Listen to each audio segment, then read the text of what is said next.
Welcome to lab number 2 of CE371. This short video will provide an overview of the laboratory procedures.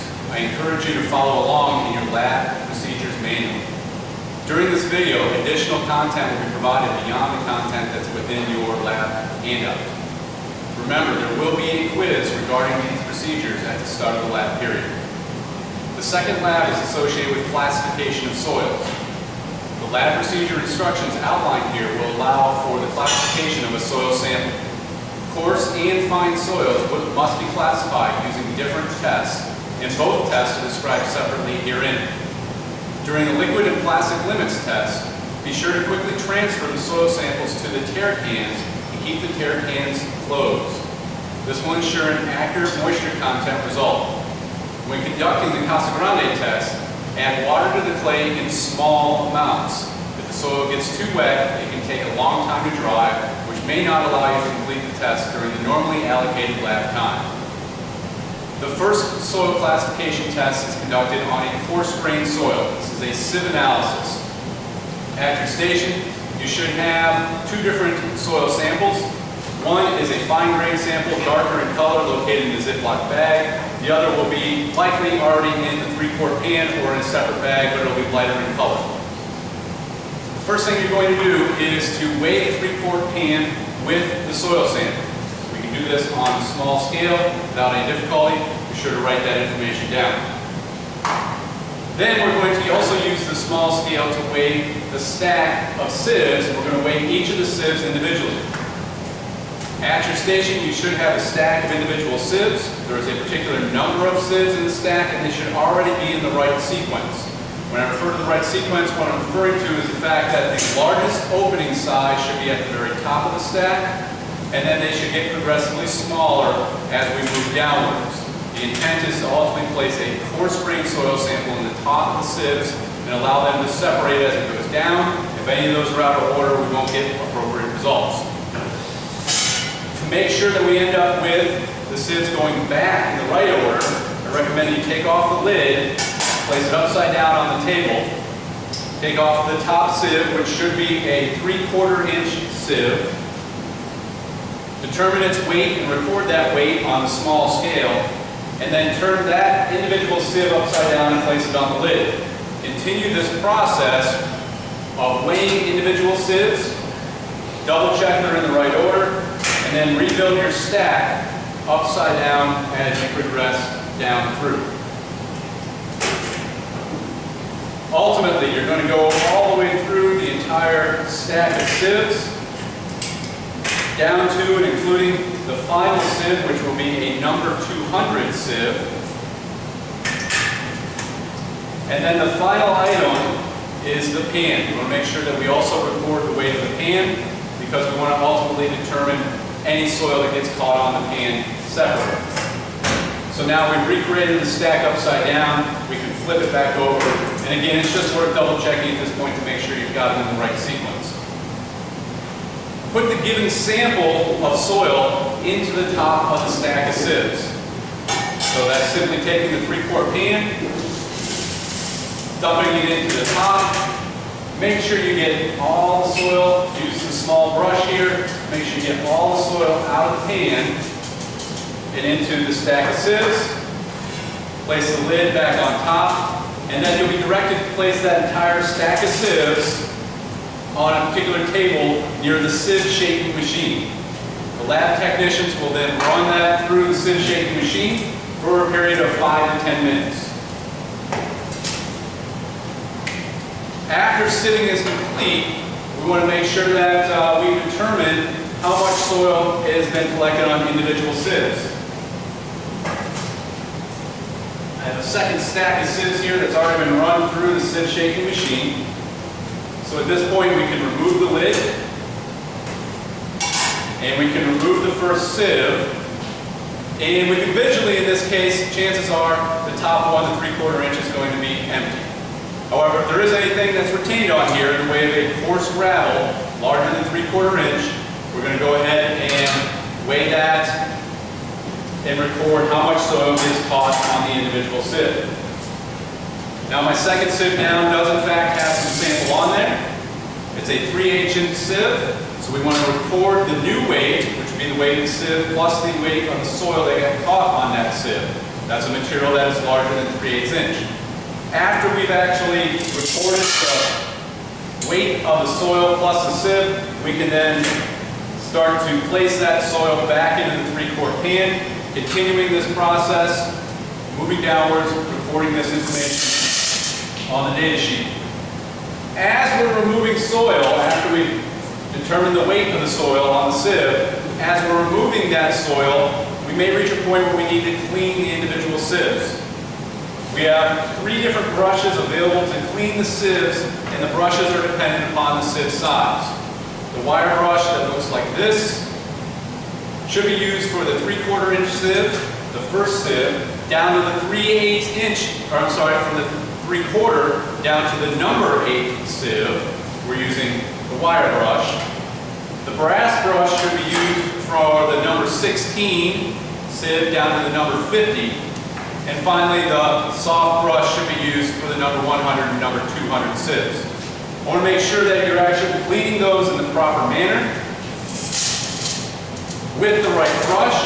What we want to do is we want to work from the bottom rather than from the top. We always clean from the bottom. Individual grains of soil of various sizes may get caught into that brush, or into that sieve rather. And we want to make sure that we're pushing that individual grain back through. We never want to push a soil grain down from the top, because in doing so we're forcing an opening larger than is actually allowed for that particular sieve size. We're forcing a soil particle larger than intended to go through that, and we'll end up bending the sieves. That's particularly true with the smaller and smaller opening size. So again, make sure you're taking your weights. After you take your weights, you can dump the remaining soil into the 3/4 pan, and then make sure you're using the right brush to clean out all remaining soil particles. The final item you're going to record is how much soil gets caught on the pan. That's material that is passed through or is smaller than the number 200 sieve. So the material that gets caught in the pan is going to be a very fine material. That is a silt and overclay material. Again, we're recording that weight of the pan plus the soil and going to compare that ultimately to what was the original weight of just the pan. It's important to note that we're not using what's known as a wash number 200 data in this process. That is a more elaborate grain size analysis test that we don't have time for, and there's no need to record any information in the data sheet in the areas associated with the wash 200. At that point, you've got all the data you need associated with the coarse grain soil classification, that is the Sieve Analysis, and we can move on to the fine grain analysis, which is known as the Atterberg limits test. It's important to note that the Atterberg limits test is a 2-part test. The first part is known as the plastic limit test. The second is the liquid limit test. We'll begin with the plastic limit test. And now for the fine grain soils, we're no longer going to be working with the soil that was in the 3/4 pan. We're working with just the soil that's in the plastic Ziploc bag. What we want to do is we want to begin by taking two of the five tear cans. These are the moisture content cans. And we want to record their weights individually using the small scale. Make sure you include the lid in that process. At this point, you want to take out roughly 1/3 of the clay sample from the plastic bag. Doesn't have to be exact, but roughly 1/3 will get us there. After you remove that sample, go ahead and close up that Ziploc bag again. Moisture content is critical to this process, so we want to make sure we're maintaining that moisture content. Now what we're going to do is we're going to utilize this glass plate, and on the glass plate, our goal is to be able to roll out a section of this clay sample, or fine grain sample. We don't know yet if it's clay or silt. We want to try to roll that out, and our goal is to roll out the soil sample to a diameter approximately equal to a 1/8 inch diameter rod. At your station, you'll have a 1/8 inch diameter rod. You can place that down next to your sample to compare. And what we're looking for is we're looking for this sample to just start to crumble, these individual threads to just start to crumble when it reaches the 1/8 inch diameter. If it's possible to roll it to an even smaller diameter, that means we've got more moisture in that sample than needed. The glass plate will continuously pull away moisture from your sample. In fact, you'll start to see water stains that will evaporate from the glass plate as you continue to roll out the sample. So in this process, we're continuing to remove a small amount of moisture as we're rolling it out. And again, what we're looking for is a sample, an individual thread here, that will just start to crumble when it reaches the 1/8 inch diameter. That is, it will just start to lose its shape and fall apart. If you have questions about this, just call over the instructor or the lab technician, and we'll make sure that we're getting this one defined properly. As you start to capture soil threads that have in fact crumbled at 1/8 inch diameter, we want to take one of the individual tear cans and start to add those samples to the tear can. In this process, it's critical now that we place the lid back on top of the individual tear can as we continue on. The lab space environment tends to be rather dry, and we would continuously lose moisture from this sample if we didn't place the lid back on there. So as we continue this process, we get threads that crumble at 1/8 inch, we open up the can, we drop in the sample, and we close it back up again. You're going to continue this process until you've got approximately 20 grams of individual threads that have again crumbled at 1/8 inch diameter. 20 grams. How do we know when we get to 20 grams plus? Minimum of 20 grams. Simply place it back on the scale with the lid, and you'll quickly get an idea where you're at. You're going to continue that process, and you're going to fill both cans with the 1/8 inch diameter crumbled thread up to 20 grams in each can. So this will take a little while. It is a process. Yes, you'll get your hands dirty. That's part of the fun. Continue on the process. Continue to add individual threads to the can, getting the lids back on. Ultimately, when you have 20 plus grams of threads in each can, you want to make sure you record what is the final weight of the soil plus the can. Record that information. Now, at this point, it's okay for our can to have the lid canted to the side. In fact, at this point, we want the moisture to evaporate out of the sample.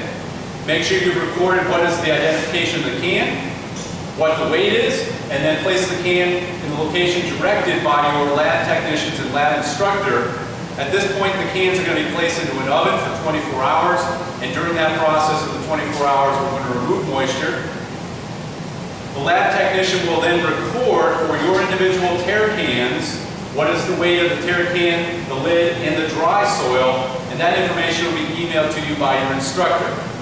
That information will be required to calculate what your moisture content was at the point that the clay sample started to crumble on the 1/8 inch diameter. That is the plastic limit in its entirety. The plastic limit test, which is again half of the Atterberg limit test. The second part of the Atterberg limit test is called the liquid limit test.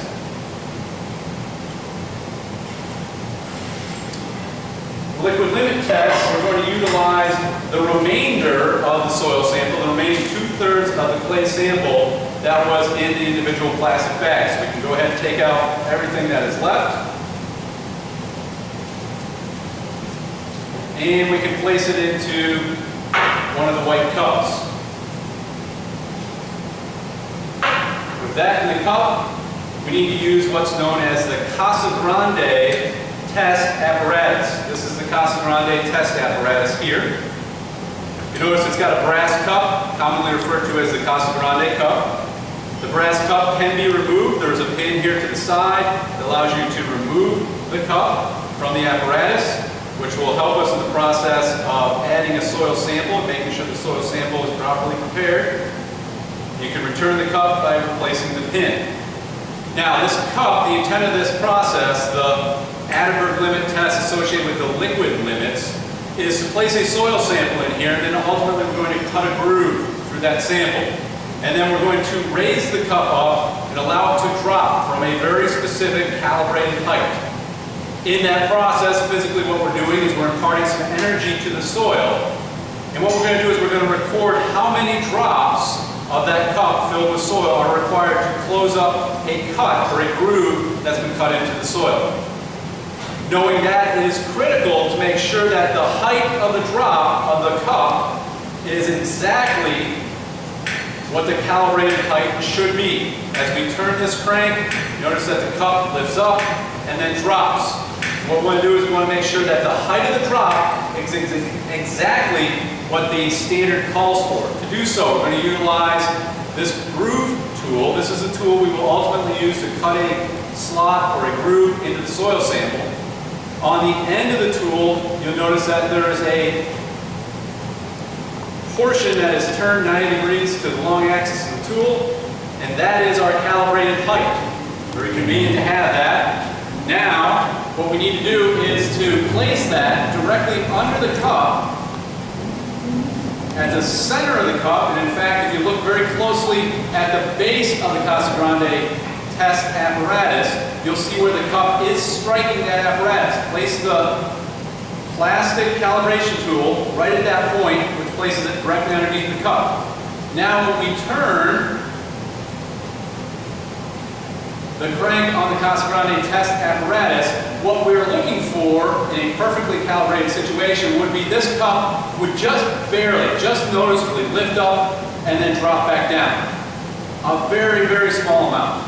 In fact, this one is not calibrated properly, so what we need to do is adjust the location of the cup using these two brass knobs on the top of the Casa Grande apparatus.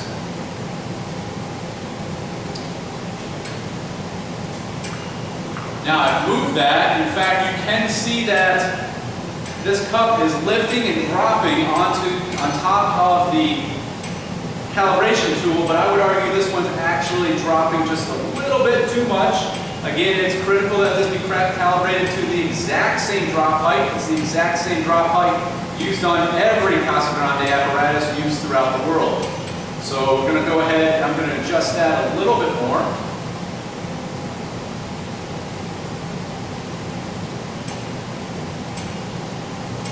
Still just a little bit too far.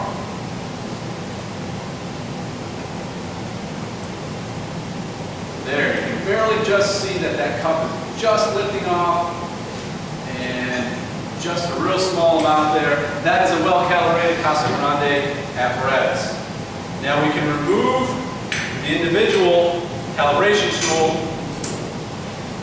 and our apparatus is ready to be utilized for testing. Now, what we want to do is we want to ultimately make sure that our sample is ready to go. We want to spread a portion of the sample into the bottom of the cup. Again, moisture content is critical in this process. We want to make sure that we run this test a minimum of 3 times at 3 different moisture contents. Any mixing that occurs inside the white bowl using the spatula. We can add water as needed, but as noted at the very beginning of this lab video, please make sure you add water slowly in small amounts to make sure we don't add too much water. Adding too much water takes a long time to dry out. The initial consistency of the sample that we're looking for our first test is roughly the consistency of peanut butter. Smooth peanut butter, not the crunchy stuff. So we're looking for something similar to peanut butter. I'm guessing it doesn't show up right on the video, but this is essentially the consistency we're looking for. Now, go ahead and remove the brass bowl from the Casa Grande apparatus. Take a volume of the clay from the white bowl, and we're going to spread it into the bottom of the Casa Grande apparatus. And what we're doing is we're going to try to keep this inclined at the angle, but we want to have the spatula essentially level. And what we're trying to do is create a soil sample that is level from one side of the cup to the other, nice and smooth, with no holes or voids or open spaces from one side of the cup to the other. If we need more sample, we can gather more sample out of the cup, add that to the process. If we've got too much, we'll end up with extra hanging off the side. Go ahead and remove that using the spatula as well. It's a good idea on the first time through that we have the lab technician or the instructor come over and just verify that the way that the soil has been placed into the cup is in fact in accordance with the standards. Again, make sure you go ahead and trim off any extra that might be hanging off to the side. Now, before we place it back into the testing apparatus, we want to go ahead and install the groove or the slot using the grooving tool. So we're going back to the red tool, the same tool we used to calibrate the height. The intent is to place one individual slot right down the axis of the soil sample. Typically not done in a single pass. Should not remove any more than a small portion of the soil. But I'll try to turn this so you can see it. Again, we're going right along the axis associated with the drop of the machine.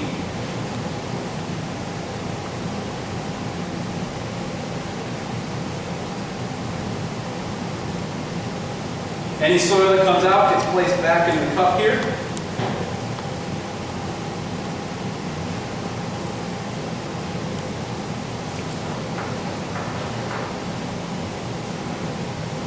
And ultimately, what we're looking for is a single small groove where we can see all the way down to the brass. In essence, what we've done is we've taken our soil sample that was in the cup. It's now on two different sides with an individual slot right down the middle, or groove right down the middle. We're then going to place this gently back into the apparatus, replacing the pin. Remember that apparatus should be remaining in its calibrated position. At this point, it makes sense to go ahead and zero out the apparatus. There's a dial gauge off to the side that allows you to count for you the number of individual drops. And at this point, what we're going to do is we're going to go ahead and start to turn the crank associated with the Casa Grande test apparatus. We stop the test, by definition, when the groove has closed over a length of 1/2 of an inch. Well, you may say, what do I have that's 1/2 of an inch? Again, we go back to this tool. The width, not the height, remember we use the height to calibrate the height of the drop, but the width of this notched portion of the tool is exactly 1/2 of an inch. So what we're looking to do is to keep an eye on this. Again, the counter will do the counting for us. We want to turn the crank at a consistent rate. We're not looking to go particularly fast. We're not looking to go particularly slow. Roughly one drop every 2 seconds is a reasonable rate. So again, we've started the test, and we're looking for that sample of soil to slowly move in towards the open cut. And we're going to stop the test when the cut has been closed anywhere along the length of the cut for a distance of 1/2 of an inch.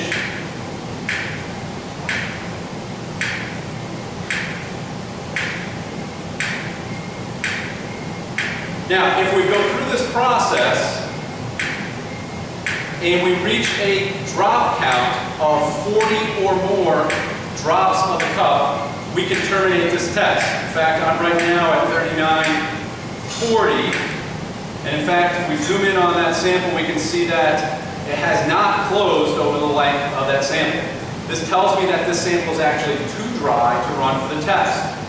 So what I'm going to do is I'm going to remove the pin, remove the cup, take all the soil sample out of the cup, place it back into the white cup.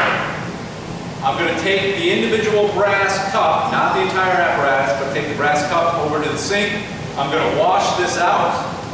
I'm going to completely dry it, return it back here to the apparatus, make sure that the calibration is correct. And at the same time, one of my lab partners is going to go ahead and be adding a little bit, and again, an emphasis on a little, small amount of water to the sample. Add a small amount of water to the sample, mix it thoroughly using the spatula, mix that into the cup, and then we're going to repeat the process. The intent is to get a total of 3 values, 3 numbers of drops, less than 40. Ideally, to get really good results, what we'd like to do is have a total of 3 tests or more, wherein we get all those tests having numbers below 40. Have one as close as possible to 25, one about 15, and one in that 30 to 40 range will give us a good set of data. It's perfectly fine to have 4 or 5 results. Ultimately, you're going to plot the data on a log normal scale to determine the moisture content expected for a sample closing exactly at 25. Now, if that means if you got lucky and hit 25 right away, that doesn't necessarily mean that's exactly our number. We're looking for a best fit line associated with this, and accordingly our number may shift a little bit. But having 3 numbers lower than 45, between 15 and 30, 35 will give us, at minimum, a very good set of data. That completes the plastic limit test and the liquid limit test associated with Atterberg limits. In each of these cases, sorry I forgot a step, after we get a good result with the plastic limit test, with the liquid limit test, we get a closure over a ½ inch. We need to make sure that we capture that soil. To do so, we've got 3 additional tear cans. We want to make sure that we get the weight of those tear cans with the lids empty. And then what we're going to do is, after we've got a good test wherein the slot closed over 1/2 inch, we're going to take a fair volume of that sample, that is maybe a third of the overall sample in the cup, out using the spatula across the gap, sample across the gap, in the section that closed, place it in the tear cup, place the lid on there, get the new weight of the cup, and then make sure you place this in the location designated by the lab technician. We're doing that for all 3 of the tests wherein we got values less than 40. Apologize, I forgot that in the first go around. But again, that completes the Atterberg limits test. In all the Atterberg limits tests, both the plastic and liquid limits, what we're really looking for is moisture content. Moisture content, you'll discover, is a critical component associated with classifying fine-grained soils. Before you depart the lab, ensure that your data sheets are complete. Wash down the desk at your workstation. Sweep up the floor immediately around your work area, and check in with your instructor before you leave. That completes lab number 2.